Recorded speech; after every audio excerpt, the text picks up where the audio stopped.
Paano turuan ang mga batang magnegosyo? Hello everyone! Samahan niyo po kami muli sa aming episode. Samahan niyo po kami muli magtinda sa public market ng aming Onion Small Business.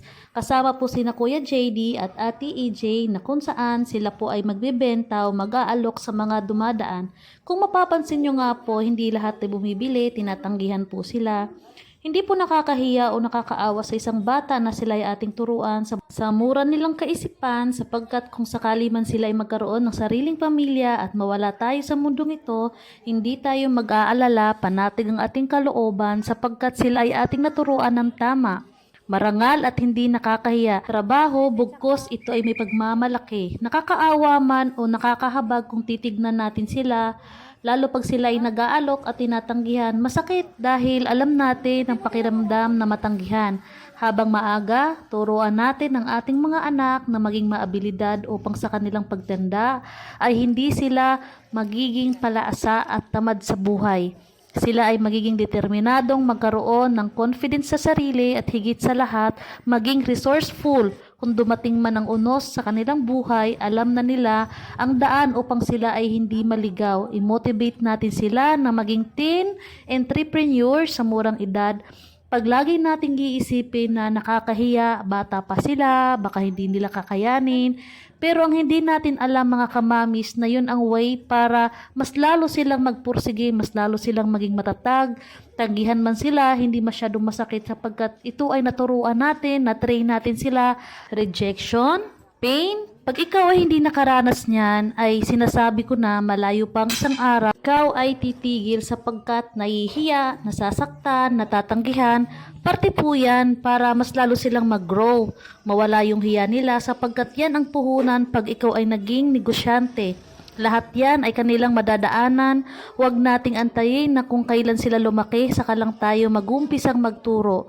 Dahil hindi mo na yan mapapasunod. Habang sila ay bata pa, turuan, disiplinahin at higit sa lahat ay pangaralan. Huwag natin sila mga kamamis konsintihin sa mga bagay-bagay na alam natin na ito ay nakakasama o hindi nakakabuti. Tulad ng paggamit ng cellphone sa murang edad ay pinapagamit na natin sila. Instead, maglaro sila sa ibang bagay na hindi nakakasama sa utak ng bata. Tayo ay maging daan para sila ay hindi mapasama at magkaroon ng malisya dahil sa mga napapanood sa mga social media. Bugkos, sila ay turuan natin ng mga bagay-bagay na makakatulong sa kanilang paglaki, magkaroon ng malasakit at disiplina lalo na sa pera. Huwag natin silang hayaan na maging palaasa sa ating mga kamamis. Karangalan ng isang magulang na magkaroon ka ng mga anak na may disiplina, madiskarte at higit sa lahat mapagmahal at may respeto. Ang respeto mga kamamis ay hindi yan nabibili. Yan ay itinuturo, hindi yan instant na makukuha sa ating mga anak. Nagtitinda sila mga kamamis, hindi dahil wala tayong pera, kailangan natin ng pera, kaya natin sila pinag-aalok. Isang malaking no ang masasabi ko dyan mga kamamis. Ang salitang yan ay naririnig sa mga magulang na konsentidor at hinahayaan nilang maging palaasa ang kanilang mga anak. Masakit man, pero yan ang katotohanan. Tapos, magrereklamo tayong mga magulang na kesyo tamad, hindi marunong maghanap buhay. Yan ang problema nating mga magulang, kukusintihin tapos magagalit at marami ng pangit na salita ang lumalabas sa ating bibig. Ang batang pinalaki mo na may disiplina ay karangalan ng isang magulang.